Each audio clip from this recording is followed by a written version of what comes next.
Hi everyone! So this is definitely different for me. I'm doing a vlog instead of my typical other videos that I usually make. But I thought of a fun idea that might be kind of interesting and fun for you guys to come along with me. So for those of you who don't know me, my name is Mariah. I'm a certified canine nutritionist, and I have been formulating my pets' meals, my dog, cat, and ferrets, for a little over 6 years now. So I've been doing it since 2016, and I fell in love with raw diets and raw feeding species-appropriate foods to our pets. And so I created Paws of Prey, which is this channel, and I've been teaching pet owners how to raw feed for about 3 years now. So I thought about some of the roadblocks that kind of keep people away from raw feeding, and one of them, a big one, is the amount of ingredients that it takes to kind of make a nutritionally complete and balanced raw meal. You can definitely balance over time, and if you don't have certain foods to provide certain nutrients one day, you can provide it another day, and kind of balance over time. But a lot of people do like to balance every single day.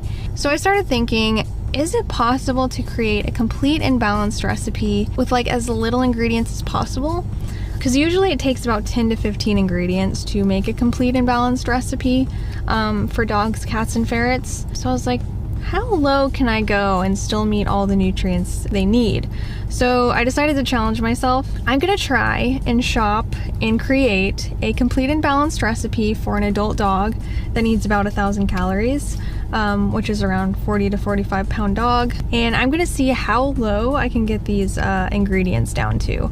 I'm hoping maybe like 5 or 6. So I thought it'd be fun to come along with me as I shop. We can take a look at different meats and kind of go over why they may or may not work for this recipe. And we're gonna create a super simple but balanced recipe for this dog. So let's go. Okay, so my first stop is going to be my chain grocery store, because that would probably be the first place that most people look. I'm trying to make it like really easy for people, so I'm gonna start with the place where they would probably grocery shop. So we're gonna start with my local grocery store, which is Publix. We're gonna see what they have there.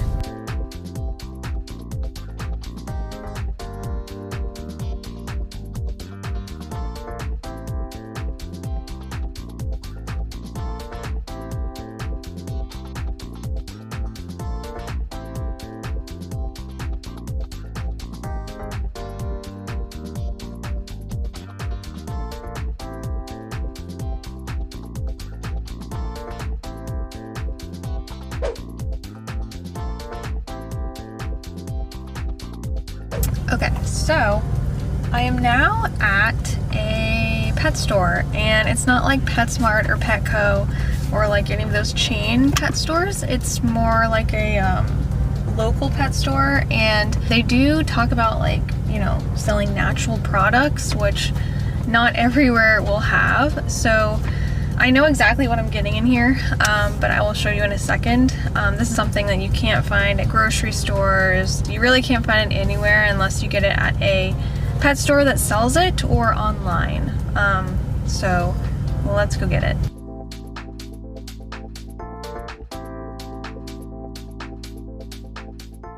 So I'm done shopping. Luckily, I only had to go to 2 stores. So that's another thing that I kind of wanted to do, was like not have to go to a bunch of different places, because I know a lot of people really don't like to shop a bunch of different places, and normally I do because I like to get a lot of variety, but we're making a super simple meal today. I just went to 2 stores, and I did get one thing online, so you'll see what that is.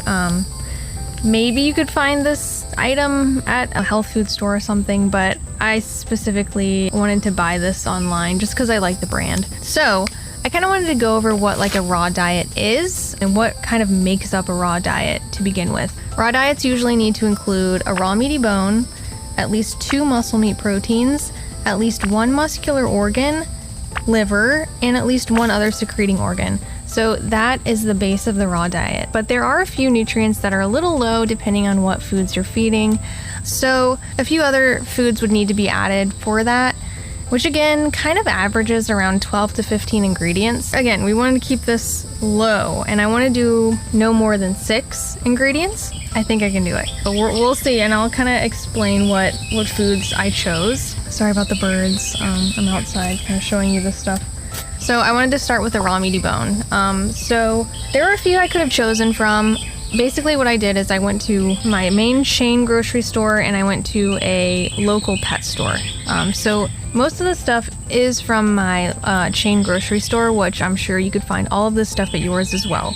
So something that really needs to be in raw diets is something that provides enough calcium and magnesium, and that really only comes from bones.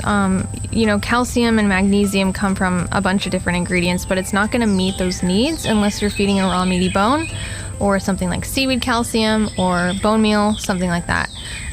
So there were a few different meaty bones that I could choose from. I had the feeling that most calories needed to come from the muscle meat because that's the main portion of the diet. So I wanted to choose kind of a low calorie meaty bone, but also still high in calcium and magnesium. I did have the option of like chicken wings and chicken drumsticks, but those have a lot of skin and fat on them, so they're going to be a lot higher in calories. So then I found turkey necks. I wanted to find like chicken necks or duck necks, but chain grocery stores just don't always have those. They usually do have turkey necks, usually in the frozen section. So I just went with that. This is a perfect size for a dog that needs to consume 1,000 calories, which is again around 40 to 45 pounds. My 25-pound corgi eats turkey necks fine. I don't often feed them though, because I'd rather feed him something smaller like chicken or duck necks. But this, you know, this can be swapped out for chicken or duck. Chicken necks are a little bit higher in calories, but they could kind of be interchanged. Another animal part that just absolutely has to be in the diet, I can't cut it out, is liver. Liver will provide ample amounts of vitamin A, and it also is the one that provides a decent amount of copper as long as you're feeding like a ruminant animal liver like beef, lamb, goat, deer. It's also pretty high in iodine, iron, zinc, and folic acid, which, I mean, we need as much of that as we can get. So I did have the option of chicken liver, which chicken and turkey can provide enough vitamin A, like no problem, but they're pretty low in copper. So I really wanted to go with a ruminant animal liver in this case. So what I chose was beef liver.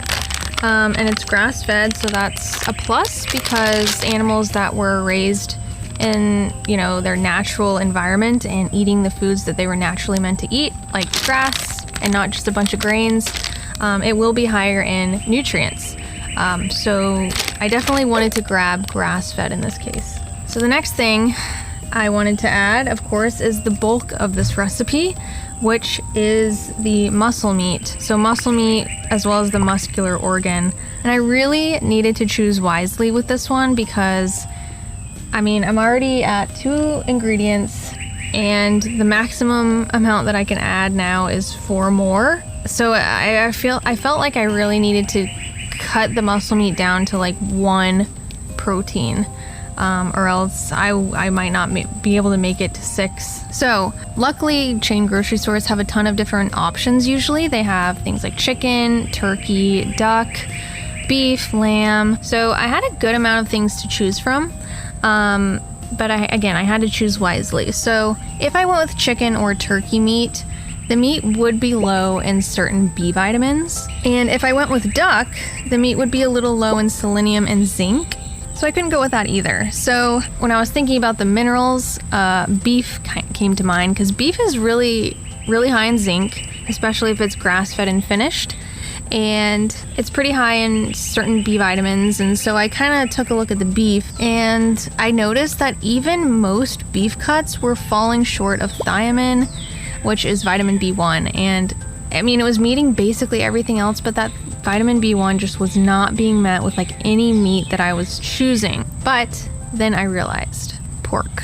Now, a lot of people are kind of wary of pork, but if it's sourced for human consumption, that means it was raised in an environment that was safe, as far as if you're buying in the US, Canada, EU, Australia. These are usually safe areas to buy pork and feed it raw. So I got the pork tenderloin, and I looked at the nutrient data of pork tenderloin, and it was able to raise the zinc. It didn't actually meet it, but I'm hoping the other ingredients that I have can kind of boost that zinc. And it was able to meet selenium, iron, and all B vitamin needs, so that's great. But we are still low in a few nutrients. So the next nutrient that's a little low that I want to tackle is manganese, because only a few different foods can meet this nutrient like fully. That's an animal-based ingredient, and that is blue mussels, green tripe, and certain vegetables, but I really wanted to keep it animal-based. So I kind of wasn't sure which one I should choose, but I went with green tripe. And the reason why is because I really wanted to add in a muscular organ. Green tripe is a muscular organ. So I just wanted to add a little more variety there as far as animal body parts. And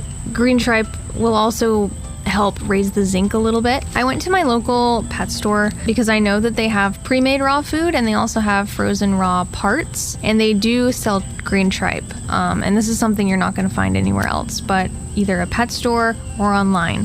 So we're at 4 ingredients now, and I need to meet a bunch of other things with just 2 ingredients.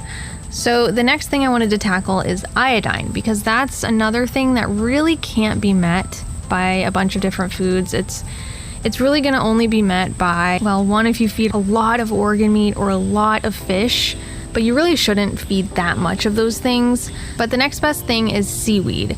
So kelp is what usually people use, but there's also a few other sea vegetables like dulse. There's also laver, and actually I went with dulse. I have kelp and stuff, but I really like this brand, and I wanted to get their dulse and kind of rotate with different sea vegetables, so that's what I'm going to be using for this recipe. And it's actually a lot higher in iodine than kelp. Okay, we're at 5 ingredients right now, and we are still low on EPA and DHA, which is omega-3s, zinc, vitamin D, and vitamin E. So we're low on 4 nutrients still, and we need 1 food to meet that. So my first thought was feeding an oily fish like salmon, mackerel, or sardines, because they're not only high in EPA and DHA, but they're also high in vitamin D, but they all fall short on meeting zinc and vitamin E. My next thought was sprouted sunflower seeds. I know those can meet zinc pretty easily, and they're also super high in vitamin E, but they're nowhere near meeting vitamin D needs for a dog. And they're also not going to be providing the essential omega-3 fatty acids like fish or some other animal-based ingredient would. So then I thought about oysters. Oysters are very high in zinc, and they can also provide omega-3s, but they don't touch vitamin E and vitamin D. So I'm like, what the heck could possibly meet all of these at once? Then it hit me. Pasture-raised chicken egg yolks. So pasture-raised eggs are going to be a lot more nutrient dense than like caged eggs or even cage free, you know. These are all like buzzwords, but pasture raised chickens are going to be eating what they need to be eating. So like grasses, bugs, things like that. So the yolks are going to be a lot more nutrient dense. And I mean, the yolk is there in the egg to supply nutrients to the chick for it to grow. So it's basically like a multivitamin. So I was like, what if I added egg yolks? And it worked. So you do need to feed like 2, maybe 3 egg yolks to meet EPA and DHA, vitamin D, vitamin E, and zinc, but it will meet it. That was the perfect ingredient for this recipe. So I think it was pretty good. I think that worked out pretty well. So this recipe is about 1,000 calories. It's around 7% fat, which is just fine for adult dogs. And the prey-model ratios are 75% muscle meat, 9% muscular organ, 12% raw bone, and 4% liver. Now, I wouldn't only feed this recipe for a super long period of time. This was just kind of a fun exercise and something to just get you started if you can't really get that much variety yet. But this was just a fun exercise I thought I'd do to try and make a simple but balanced raw meal. So I hope you guys enjoyed it, and let me know what you thought.